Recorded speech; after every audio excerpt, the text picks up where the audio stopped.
Hello guys, how are you? I'm sure your paper went good and remaining papers also I'm asking कैसे थे आप सबके papers? मैं assume कर रही हूँ सब अच्छा गया होगा. Okay. तो ये AFMCA फाइनल नवंबर 24 का पेपर है जो मैं आपके साथ डिस्कस करना चाहती हूँ.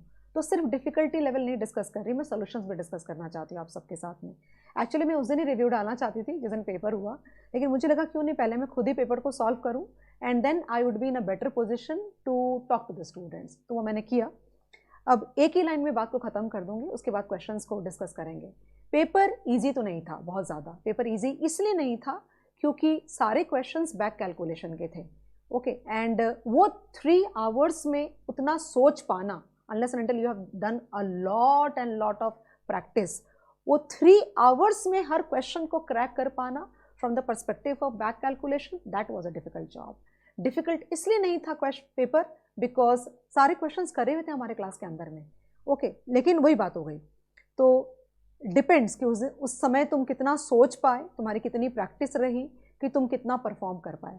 MCQs was quite manageable, it was not that difficult for that matter. Okay, तो without like talking too much about that, जो गया अभी गया, कुछ कर नहीं सकते उसका, तो आंसर डिस्कस करते हैं. मैं लिख तो नहीं रही हूँ बट ब्रॉडली मैं यहाँ पे तुमसे आंसर डिस्कस कर लूँगी. ये सजेस्टेड आंसर्स होंगे मेरे तरफ से.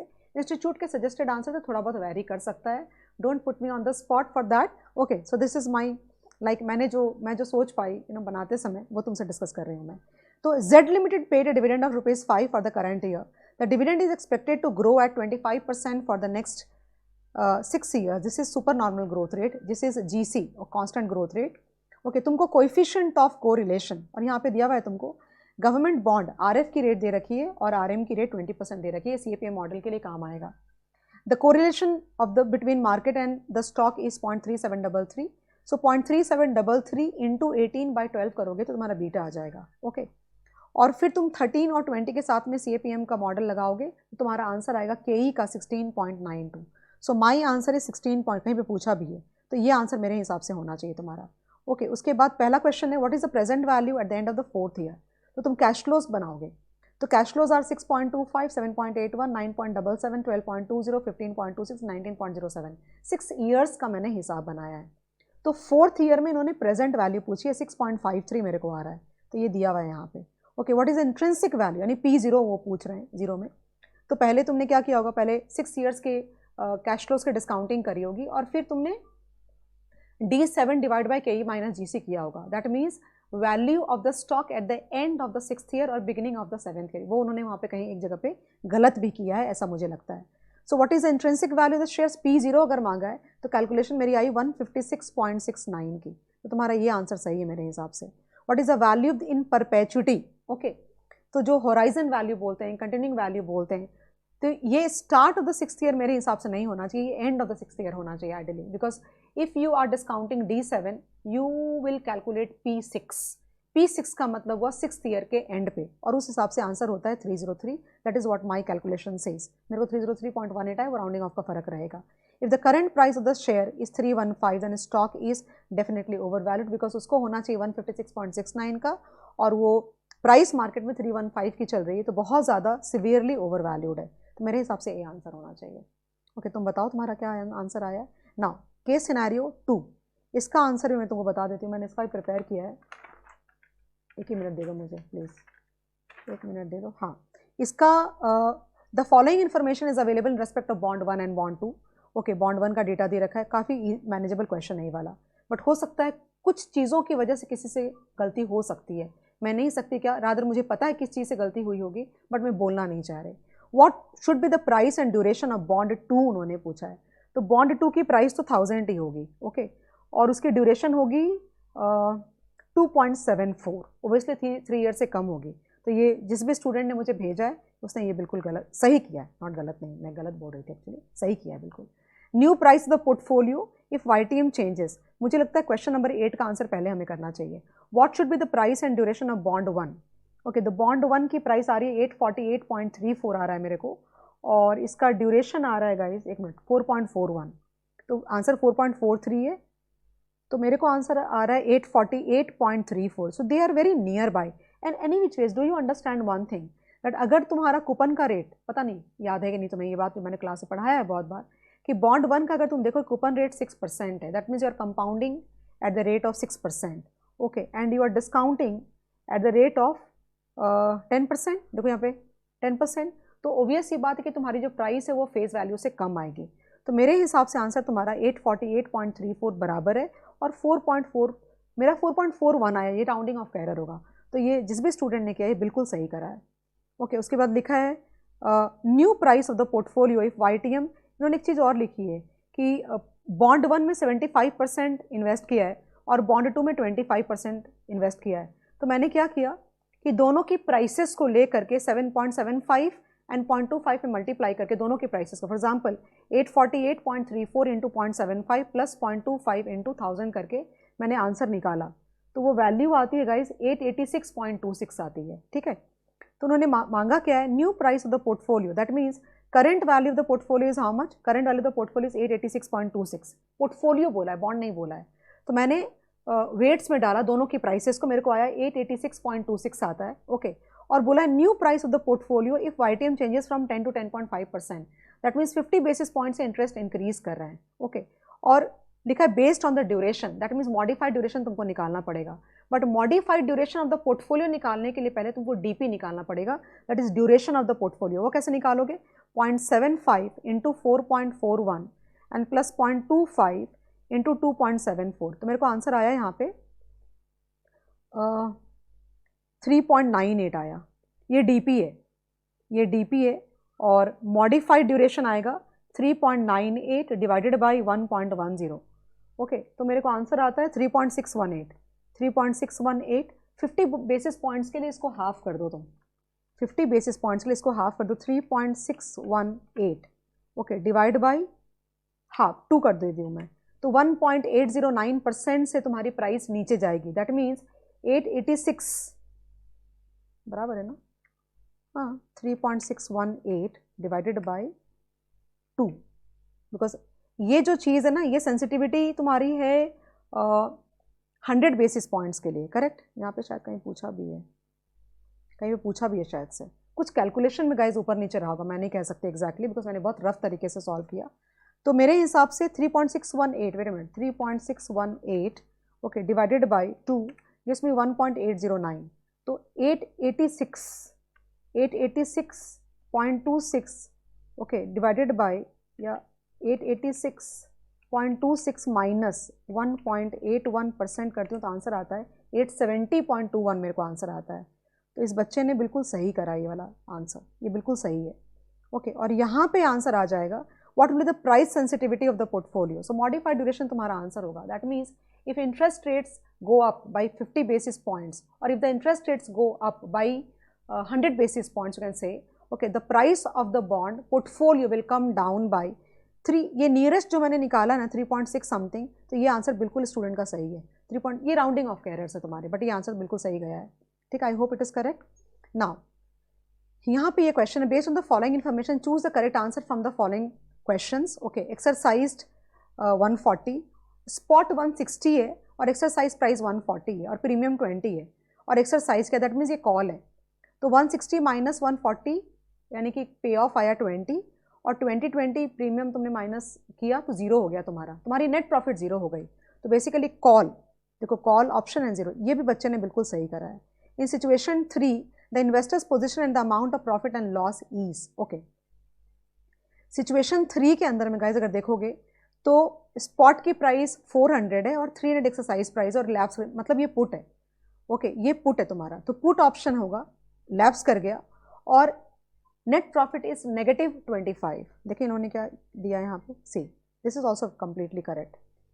सो उस हिसाब से ना गाइज क्या हो गया तुम्हारा 200 minus 175 25 and 25 minus 15, okay, will become 10, यानी कि 10 पुट और पॉजिटिव 10, ये तुम्हारा आंसर होना चाहिए, C. So she has done this also correct only, okay. So 3 MCQs के जो क्वेश्चन है वो खत्म हो गए। 4th वाले में मुझे लगता है हो सकता है तुमने कुछ थोड़ी बहुत एक आध जगह गड़बड़ हो सकता है करी होगी, आई am not sure about that. The company X limited proposes to take over Y limited. The chief executive of a company thinks that the shareholders always look for the earning per share, therefore he considers maximization of the earnings per share as his company's objective. The following information is available in respect of X limited and Y limited, ठीक है। Now here so they have given net profit, okay, और P ratio their current market price, ये है from the question information. Question ये है कि maximum exchange ratio which the company should offer so that the company could keep EPS at current level. तो maximum exchange ratio will be always from the perspective of the acquirer and here the acquirer is x limited, correct है। तुमको क्या करना पड़ेगा कि 42 को तुम 10.5 से तुम डिवाइड करोगे तो तुमको ईपीएस मिल जाएगा और वो है 4। तो 4 को तुम आंसर में रखोगे, ओके, और PAT of A plus PAT of B, okay, divided by number of shares of X. Number of shares of X मैंने कैसे निकाला कि मैंने 42 को 10.5 से डिवाइड किया तो मेरे को ईपीएस 4 आ गया, ठीक है ना। और 80 को तुम ईपीएस से डिवाइड करोगे तो नंबर ऑफ शेयर्स आ जाएंगे। सो मेरा नंबर ऑफ शेयर्स आया 20 lakhs, okay, and 1.8529 lakhs and into ER अगर मैं करती हूँ तो मेरे को आंसर आता है इसका 2.125। That means for every one share of the target this company the acquirer can give 2.125 share of their own, मतलब खुद का दे सकते, इससे ज़्यादा नहीं दे सकते। इससे ज़्यादा अगर दिया तो उनका ईपीएस हर्ट हो जाएगा। मैक्सिमम एक्सचेंज रेशियो का मतलब ये नहीं होता कि वो हम देने वाले हैं, उससे ज़्यादा नहीं दे सकते। कहाँ जाके रुक जाना है, ओके, वरना क्या तुम्हारी करंट ईपीएस खराब हो जाएगी इससे ज़्यादा दोगे तो, वो बात हो रही है। उस हिसाब से ये भी बिल्कुल सही आंसर है।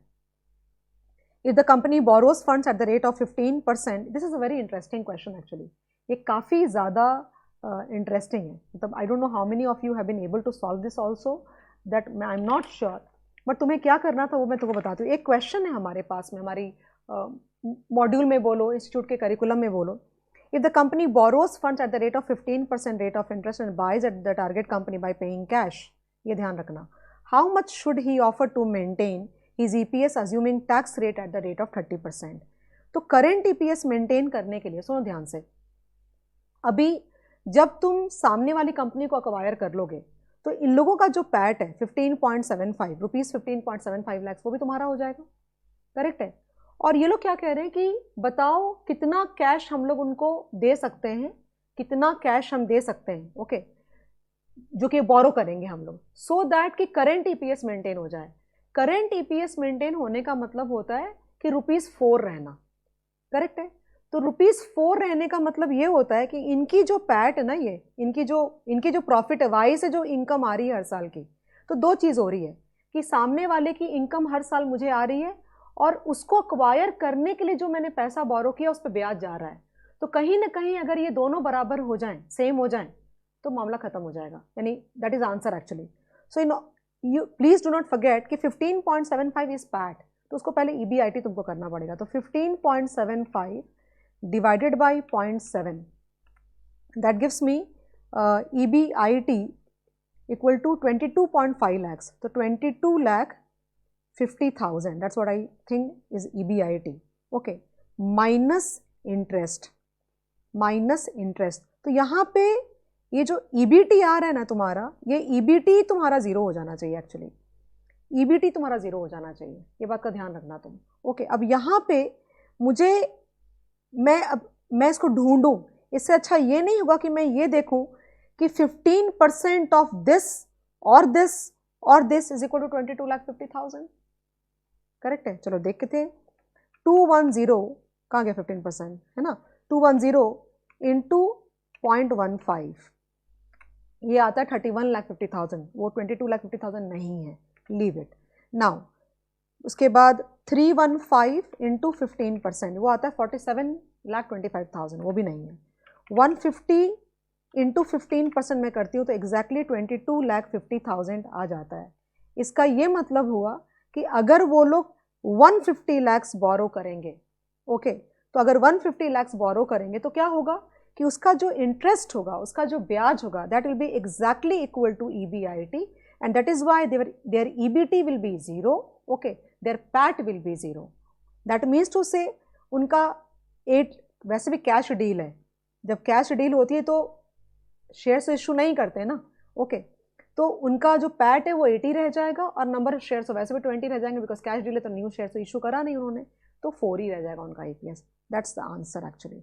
Number of shares to be issued by, अगर ये जो आया ना तुम्हारा 2.125, तो क्या करते हैं NB इंटू ER, यानी टारगेट के जो शेयर्स हैं, टारगेट के शेयर्स कितने हैं 1.8529, ओके, इंटू 2.125, यानी कि NB इंटू टारगेट कंपनी के जो शेयर्स हैं मल्टीप्लाइड विद द ER करोगे तो तुम्हारा आ जाएगा 3.9374 या 75 कर सकते हैं 3.93। तो आई थिंक दिस इज, ये सही करा है उसने।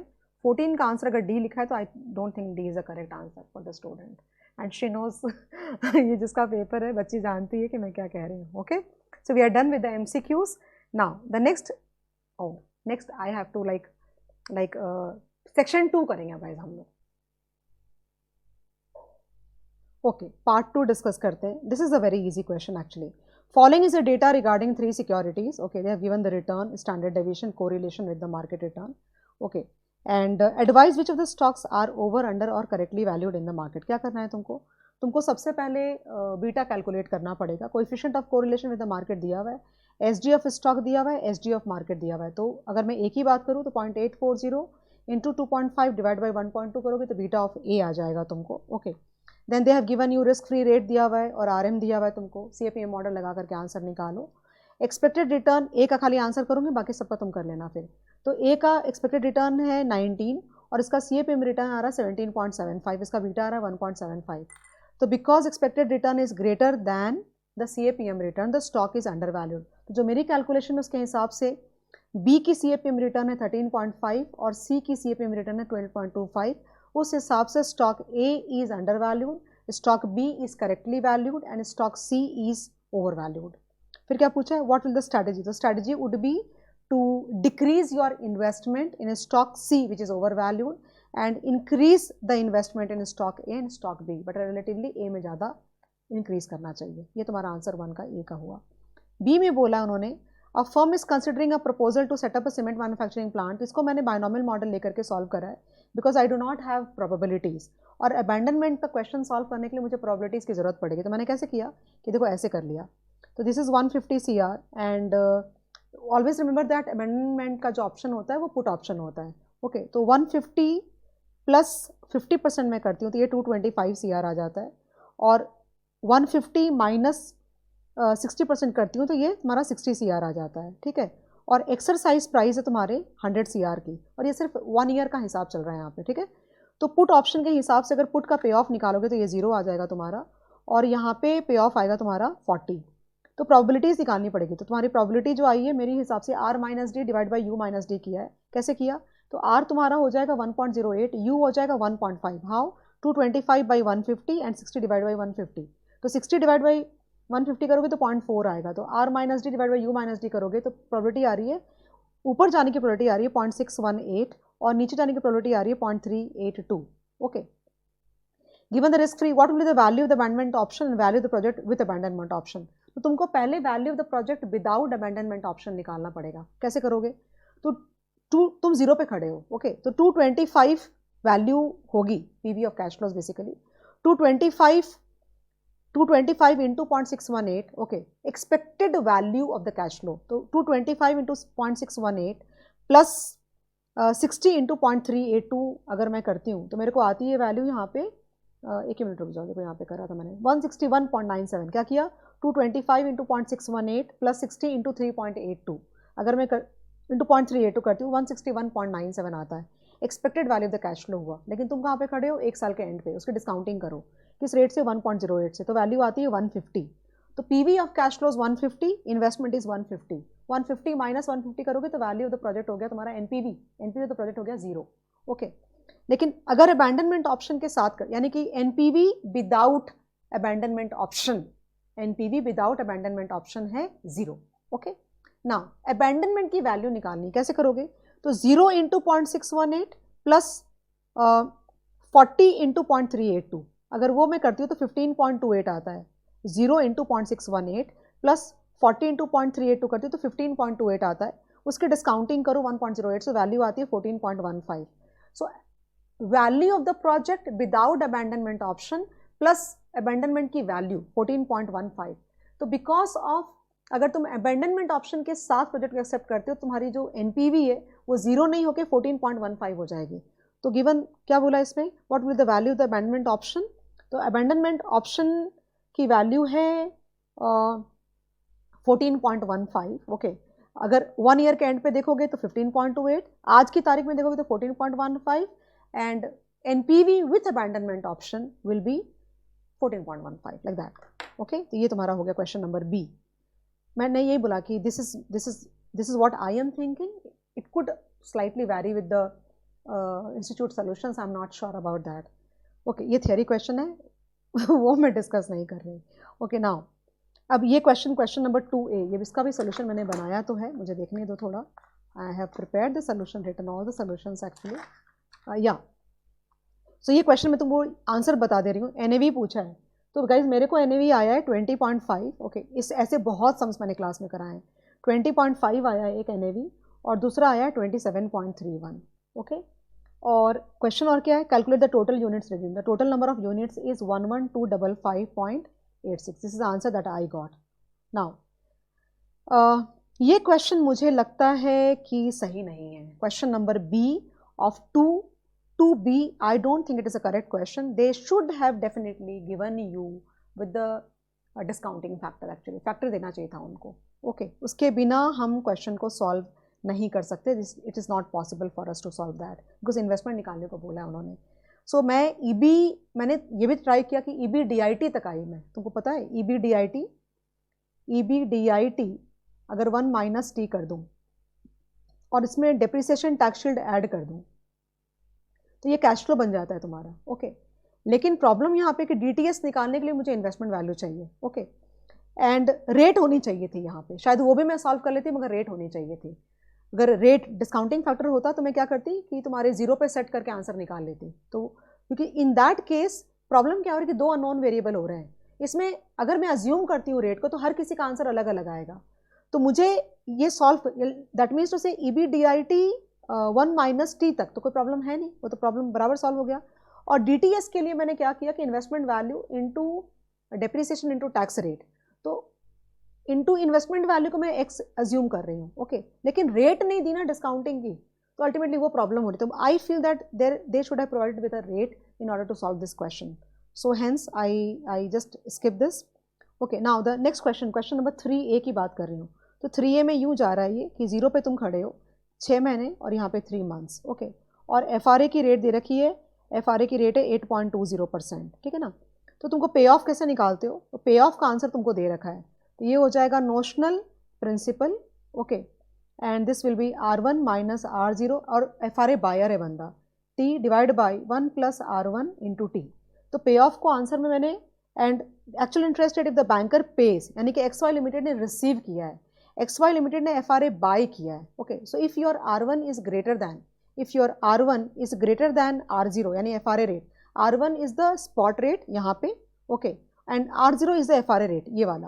तो if your R1 is greater than R0 then definitely payoff positive होगी, जो कि है ये पॉजिटिव। तो इसको आंसर में रखा और सॉल्व किया, तो मेरे को रेट आ रही है गाइस 8.60% की 1 का। मैंने B2 का सॉल्व नहीं करा बिकॉज मुझे लगा कि आई डेंट फील लाइक बेसिकली, तो मेरे को आंसर आता है 8.60% का। लेकिन यहाँ पे क्या लिखा है, the actual interest rate if XY limited will pay to the banker, that doesn't matter. तो तुम आंसर में पे ऑफ में 980,872.98 मत लेना, तो -980,872.98 लोगे, तो तुम्हारा आंसर निकल आएगा उसके अंदर में, okay. Now question number B, ये बहुत ज़्यादा सिंपल क्वेश्चन है, इसका सोल्यूशन बनाना मैं भूल गई हूँ, बोलोगे तो बाद में दे दूंगी, but it is a very very simple question because यहाँ पे, या फिर लास्ट में बता देती हूँ तुमको, पहले मुझे बाकी खत्म करने दो। तो यहाँ पे नॉस्ट्रो अकाउंट का सम है ये, और ओपनिंग बैलेंस, इसमें बैलेंस ब्रॉट फॉरवर्ड यानी क्रेडिट बैलेंस है 80,000, और ये तुम्हारे नॉस्ट्रो अकाउंट का नहीं है, ओके। ये एक्सचेंज पोजीशन के लिए दिया हुआ है। तो DD परचेज दिया हुआ है, परचेज्ड बिल ऑफ लंडन, ये तुम्हारे नॉस्ट्रो अकाउंट में नहीं आएगा। सोल्ड फॉरवर्ड TT ये नहीं आएगा, okay. Forward purchase contract nostro account में नहीं आएगा। रेमिटेड बाय TT ये आएगा तुम्हारा, सेल ऑफ TT रेमिटेंस है बेसिकली। तो इस तरह से सॉल्व कर सकते हैं, बहुत ईजी। सोल्यूशन लास्ट में बता देती हूँ बिकॉज मैंने इसको सॉल्व नहीं किया, प्रॉपर फॉर्मेट बता देती हूँ तुमको मैं। आ जाती हूँ 4A पे। तो 4A का मैंने सॉल्व किया, आई थिंक मैं मिस कर गई वो, ओके। इसके अंदर में मेरे को आ रहा है जो बीटा आ रहा है वो बीटा BA का निकालने को बोला है, तो बीटा मेरे को आ रहा है 0.9030, ओके। और थ्योरेटिकल वैल्यू आ रही है, एक चीज़ का ध्यान देना कि ln of 1.105 is 0.998, that means 9.98% is the simple rate and 10.5% is the effective rate basically. तो तुमको ये निकालने के लिए, ऐसा क्वेश्चन है हमारा ऑलरेडी करा हुआ, it's not that you have not like, ये सम तुमने करा हुआ है। आई don't think this is like very difficult question, ये बुक में भी है हमारे, तो I don't think it is like very difficult और समथिंग। तो 6500 मैंने किया इंटू ई 0.0998, ओके, इंटू 58/365 करोगे तुम। क्यों? क्योंकि जनवरी 1 से लेके 28 फरवरी तुम्हारे 59 डेज होते हैं, लेकिन जिस दिन तुम एंटर कर रहे हो कॉन्ट्रैक्ट में वो डे नहीं लेते, इसलिए 58/65 लोगे तो तुम्हारा ये वाला फैक्टर आएगा, उससे मल्टीप्लाई करोगे, आंसर आ जाएगा तुम्हारा।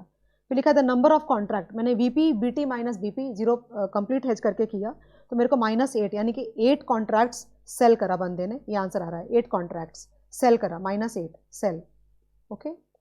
तो मैं ये हटा देती हूँ। और यहाँ पे बोला है कि what will the new beta if 4 futures contract are sold, तो क्या करोगे कि ये तुम्हारा VP BT minus BP, okay, the whole into BF into lot into futures price करते हो, ओके। तो क्या लिखा है, इसको -4 को आंसर में लेकर के सॉल्व कर दो, तुमको आंसर जो बीपी तो है तुम्हारे पास में ऑलरेडी कैलकुलेट कर दिया हुआ है ना, 0.859, वीपी तुम्हारे पास में है, VP is, I tell you how much, VP is 1632980, okay, वो है तुम्हारा।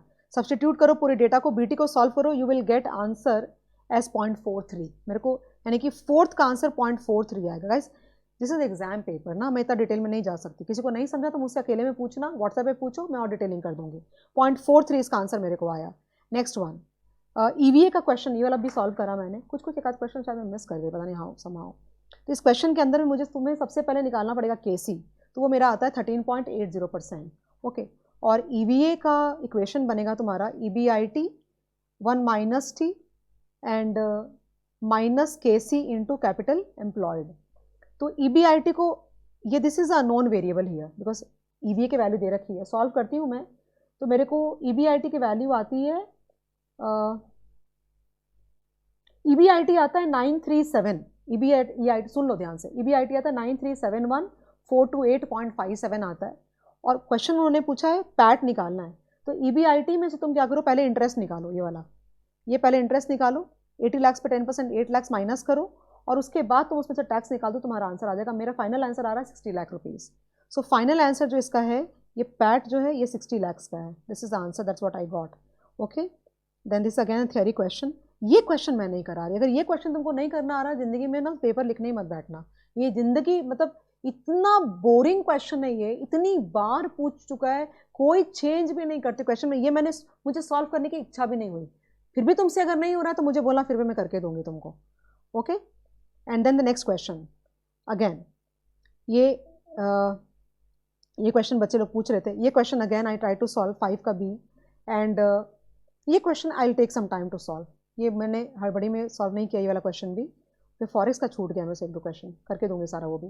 तो यहाँ पे सरप्लस 60 लाख से मैं फाइनल आंसर बता देती हूँ तुमको, प्राइस आ रही है 18.49 तुम्हारी प्राइस आ रही है मेरी, और नंबर ऑफ शेयर्स आएंगे 60 लाख, नंबर ऑफ शेयर्स आएंगे 60 लाख डिवाइड बाई 18.49, और पैट आ रहा है 45 लाख, और EPS आ रहा है, जो भी कैलकुलेट कर लेना तुम उसमें। तो दिस इज आंसर बेसिकली, मैं एक आंसर दे दिया, सब निकाल लोगे तुम। उसके बाद ये क्वेश्चन काफ़ी ज़्यादा इंटरेस्टिंग है एक्चुअली, तो इसका आंसर आ रहा है the value of the Nifty future, रुक जाओ, the value of the Nifty future is 1000, okay, and then initial cash outlay आ रहा है 75,000 आ रहा है मेरे को, ओके, एंड देन उसके बाद आ रहा है cash inflow at the close out, cash inflow at the close out आ जाएगा मेरा, गिव मी अ सेकेंड। सो ए की वैल्यू उन्होंने ना, ए कितने से गिरा ये नहीं बताया उन्होंने क्वेश्चन के अंदर में। I am assuming that people know this kind of questions, we have done 2 very tricky questions in the class actually. So cash inflow at the close out निकालने के लिए तुमको क्या चाहिए कि क्लोजेज आउट इस पोजीशन, तो तुमने क्या किया था, तुमने एक्स को बाय किया था 25 पे, तब एक्स को तुम सेल करोगे तो इनफ्लो आएगा। निफ्टी फ्यूचर्स तुमने 25 बाय किया था, वो भी तुम सेल करोगे, और तुमने स्टॉक ए को तुमने सेल किया तो उसको बाय करोगे, लेकिन प्रॉब्लम क्या है कि ए की प्राइस क्या हुई फाइनली ये पता नहीं चला, तो मैंने सॉल्व करके निकाला तो मेरे को प्राइस आती है 41.2, तो क्योंकि तुमने सेल किया था तो परसेंटेज मैंने निकाला, तो रुक जाओ 41.2 डिवाइड बाई 40 करते हो 3% से वो बढ़ा। सो उन्होंने बोला क्या निकालने, cash inflow at the close out, तो कैसे निकालोगे, मैंने वो भी निकाला है कहीं ना कहीं, okay. So this will be, inflow will be 2,40,000, okay, then this will be plus 24,375 and 5,000 into 41.2, ये नेगेटिव होगा, तो माइनस 2,06,000, ये तुम्हारा आंसर होगा इसका। परसेंटेज गेन और लॉस ये तो निकाल दिया, 3% इसका आंसर है। तो this is also done. This again, this is एक एक करके तुमको बता देती हूँ, ये भी मैंने किया है तुम्हारा एक के लिए, सिर्फ ग्रोथ फंड का करके बताती हूँ। अगर तुम शार्प रेशियो लोगे तो शार्प रेशियो होता है R P minus R F, okay, divided by sigma P, okay, तो माइनस 0.15 और 7.5 माइनस 9 बाई सिग्मा पी करते हो तो ये आ जाएगा तुम्हारा सिग्मा पी 10। सिग्मा पी 10 है, क्या बोला, वरायंस ऑफ फंड निकालने, तो वरायंस निकालने के लिए क्या करोगे, 10 स्क्वायर इसका ए का 100 हो जाएगा, ठीक है, ये निकल गया। इस तरह से दोनों का निकाल लोगे। कोएफिशिएंट ऑफ डिटर्मिनेशन निकालना है, तो कोएफिशिएंट ऑफ डिटर्मिनेशन के लिए क्या होता है, coefficient of R square, coefficient of correlation square, जैसे S R by T R, यानी कि systematic risk by total risk. So R square is equal to beta square, इसको मैं ए बुला रही हूँ, beta square A and sigma square यानी variance of market by sigma square A, ऐसा। तो ये तो 100 ही है तुम्हारा, किसकी बात कर रही हूँ, ये तो तुम्हारा 100 ही है, निकला ना, ये 100 सब्सटीट्यूट करोगे। बीटा कैलकुलेट करने के लिए तुमको टेनोर रेशियो यूज करना पड़ेगा। कैसे करोगे, 7.5 माइनस 9, ओके, आंसर दिया हुआ है, -2 आंसर में रखोगे और 7.5 माइनस 9 करके बीटा निकालोगे, सॉल्व हो जाएगा तुम्हारा। बीटा आता है, ग्रोथ फंड का बीटा आता है 0.75, ओके, तो यहाँ पे 0.75 लगाओगे और इसका वरायंस देखो यहाँ पे दिया हुआ है, सब्सटीट्यूट करो, तुम्हारा कोएफिशिएंट ऑफ डिटर्मिनेशन आ जाएगा। ये question, I am so happy that we did one question in the class only. क्या लिखा है, I am very interested in this question. True Life Incorporation, a US-based company, has won a contract to implement a project in India. The project will require an initial investment of rupees 8,000 million. The whole project along with equipment will be sold to Indian government for 9600. तो swap की बात हो रही है। So without swap अगर ये होगा तो पता है कैसे होगा, विदाउट स्वॉप अगर होता है तो 0 एंड देन 1, तो 0 में यू नो दिस इज 8,000 और 8,000 डिवाइडेड बाय, कहाँ गया रेट, कहाँ दे रखी है इन्होंने, where's the rate? Okay, by 80, 8,000 divided by 80, that gives me 100. तो यूएस डॉलर 100 मिलियन की नेगेटिव हो गई है, ठीक है ना।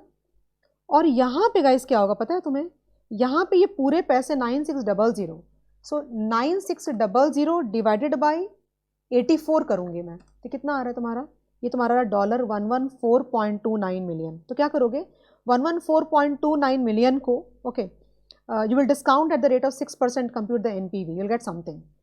विथ स्वॉप में क्या होगा, विथ स्वॉप में क्या होगा कि 0 और ये 1 है ना, तो यहाँ पे 100 मिलियन बराबर बोरो करा है 6% पे, और यहाँ पे 2 आएंगे, तो 9600 में से ये जो 8,000 मिलियन जो स्वॉप का अमाउंट है, सो ये हो जाएगा 8,000, ये 100 मिलियन ही होगा प्लस स्वॉप का, ये तो फायदा है, that the investment amount out of 9600 that is 8,000, उस पर सेम स्पॉट रेट से वो अंदर वापस आएगा। हाँ, तो इसकी वैल्यू अगर मैं तुमको एक चीज करके दिखाऊं, रुको एक चीज करके दिखाती हूँ। सो 8,000 डिवाइड बाई 84 करो, ओके, और कितना ये 1600 बाई 84 करो, अल्टीमेटली 114 ही आएगा, लेकिन वैल्यू देखो कैसे चेंज हो गई। सो 8,000 डिवाइड बाई 84 करती तो मेरे प्रिंसिपल की वैल्यू ना 95.23 हो गई और यहाँ पे वैल्यू सेम रह गई, तो you will be in a lot of benefit. And then 1600 divided by 84 करती हूँ तो वो आता है $19.05, ओके, तो प्लस 95.23 दैट गिव्स मी $114.28। अब देखो यहाँ पे क्या होगा, यहाँ पे होगा कि वो जो 1600 है ना, सिर्फ 1600 पे 84 की रेट लगेगी, तो ये वैल्यू आती है $19.05, तो टोटल इज एक्चुअली 119। फिर उसकी पीवी निकालोगे तो obviously NPV for this would be higher. With this I am done with your paper, thank you so much. It took me 20 minutes, 2 question रह गए हैं शायद, मैंने आई डिडंट रियलाइज दैट मैंने वो दोनों सॉल्व नहीं करे, मैं आगे बढ़ गई and I thought I am done. So I will share the solutions of those 2 questions also soon, but by that time I think that इतना तो पहले देख लो कि तुमने क्या किया क्या नहीं किया करके। Thank you so much. If you have doubts you can ask me, not a problem at all. Thank you. Again, I'm saying that these are suggested from my side. It can vary from the institute. That's what I can maximum think at that point of time. Okay, I hope you appreciate.